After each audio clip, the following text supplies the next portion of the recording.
At 26 years old, the family that had abandoned me 16 years ago suddenly reappeared in my life. This unexpected reunion sparked a series of emotions and reactions that made me question my own identity as if I was a different person entirely. As the eldest daughter, I grew up in a seemingly happy family with two siblings, one 3 years younger and the other 5 years my junior. We shared typical family experiences, cooking meals together, watching movies, and playing games. We were close-knit until my father lost his job when I was 9, unfairly blamed for things he hadn't done, and unfairly dismissed. This left my mother, who was working in a school, struggling to provide for us all.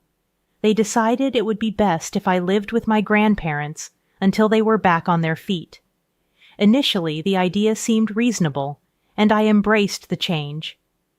That summer, I stayed on my grandparents' farm, caring for animals and enjoying the countryside. Little did I know, this temporary separation would turn into a lifelong ordeal. When school was set to resume, my parents assured me they were working on arranging a new home. I stayed a few extra days with my grandparents, waiting for their call. However, the promised days turned into weeks and weeks into months. Every attempt to contact my parents was met with unanswered calls and empty promises. Feeling abandoned and betrayed, I pleaded with my grandparents to provide me with an education. They enrolled me in a local public school, but adjusting to the new environment took time. Despite the challenges, I focused on my studies, determined to escape my grandparents' farm and find my parents. The lack of concern from those around me intensified my resolve. Everything changed when I overheard a conversation between my grandmother and my mother on the phone. The hushed tones in the kitchen revealed the truth. My mother was alive. My hope was rekindled, but the mystery of my parents' disappearance only deepened, leaving me with more questions than ever before.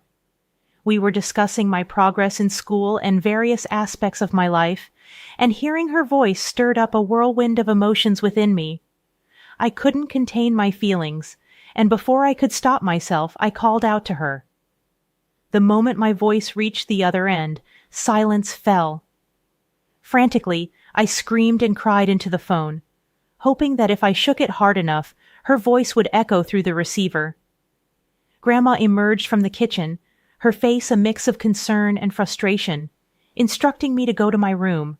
I unleashed my anger on her, demanding to know why she had hidden my mother from me and why she refused to divulge any information despite my pleas.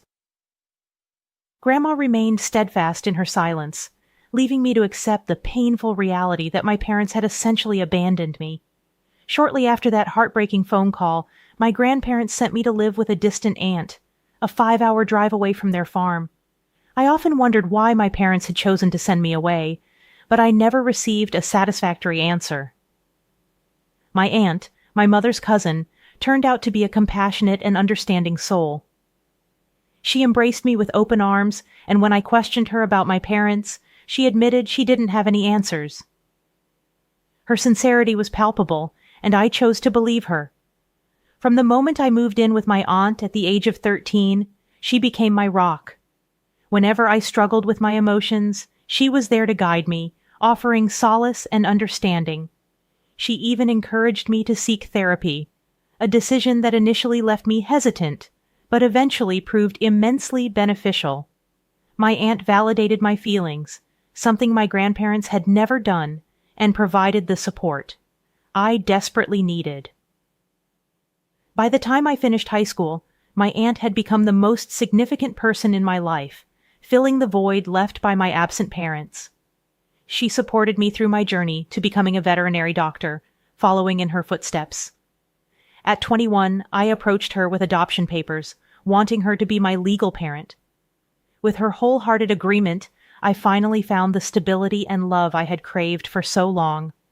Having completed my degree, I now work as an intern in a hospital, striving to gain valuable experience. My career path has led me to move into a new apartment away from the familiarity of my aunt's home. Despite the physical distance, I still visit her whenever I can. 2 days ago, on my day off, I was relaxing at home when the doorbell rang. Anticipating a delivery, I opened the door only to find my estranged family standing there, my mom, dad, and youngest brother. They appeared both unfamiliar and yet hauntingly recognizable. Stunned into silence, I couldn't find the words to express my emotions. They handed me an envelope containing a letter from my grandparents. According to the letter, I had allegedly run away from their home, refusing to maintain contact, causing them immense emotional distress. They demanded I pay for my brother's education, leveraging my newfound status as a doctor, threatening legal action if I refused. The situation made no sense to me. How could I be blamed for running away when I had been sent away by my grandparents? Why should I be financially responsible for my brother's education when I had no say in the matter? The demands felt unjust, leaving me bewildered and conflicted about how to respond. I staunchly refused to help them, insisting they leave my premises. When they persisted, I called the cops. They claimed to be my parents, but I stood my ground, stating that legally I was my aunt's daughter and provided her name. The authorities contacted her, and she confirmed my status, resulting in my family receiving a warning about trespassing and harassment. Since then, I've been bombarded with hurtful messages on social media from accounts owned by my family, labeling me as heartless. I confided in my aunt about everything, and although she understood my actions, she questioned whether I did the right thing. In the midst of this turmoil, my parents showed up at my workplace, causing a scene. Hospital security intervened, calling the police and escorting them off the premises. I couldn't fathom why my family, absent for so long, suddenly wanted to be a part of my life. The emotional toll weighed heavily on me. My therapist suggested talking to them, but I resisted. Eventually, I agreed to meet them in the presence of my aunt. Their explanation was disheartening. They sent me to my grandparents due to financial struggles, thinking it would be easier with one less mouth to feed. When circumstances improved, they couldn't afford to bring me back. Now, with their savings depleted, they wanted me to support them and pay for my brother's needs. They admitted fabricating the threat of legal action, hoping to guilt me into compliance. Each word shattered my heart, but I stood firm. I reminded them of my legal detachment and threatened legal action if they ever bothered me again at home or work. Despite their pleas for forgiveness, I walked away, my heart hardened against them. My therapist suggested I might be struggling to empathize, but the truth was, I felt nothing for them. If I could, I'd erase them from my memory without a second thought. Since my last update, my family has ceased reaching out to me. On the other hand, I have completed my internship and am considering another residency program before I sit for the NAV. I hold on to hope that my future will be all right. Sometimes, I won't deny it, I wish I had a better relationship with my parents. Nevertheless, I am content with having my aunt as my sole parent. She proves to be a far superior mother than the other one. I know they abandoned you, lied to you, and left you with your grandparents. You owe them nothing. You are only giving them what they gave you. They abandoned you. I don't understand why they thought you wouldn't do the same. My sister-in-law, a 26-year-old woman, and I, a 29-year-old woman, have always had a complicated relationship. I thought she had matured enough to leave me alone, but apparently she couldn't resist causing drama. Our issue started when I began dating my husband. We met while he was helping her move. We struck up a conversation at a local bar and have been together ever since despite her happiness. My sister-in-law never liked me. She once told me her brother never gets serious with anyone, so I shouldn't get my hopes up.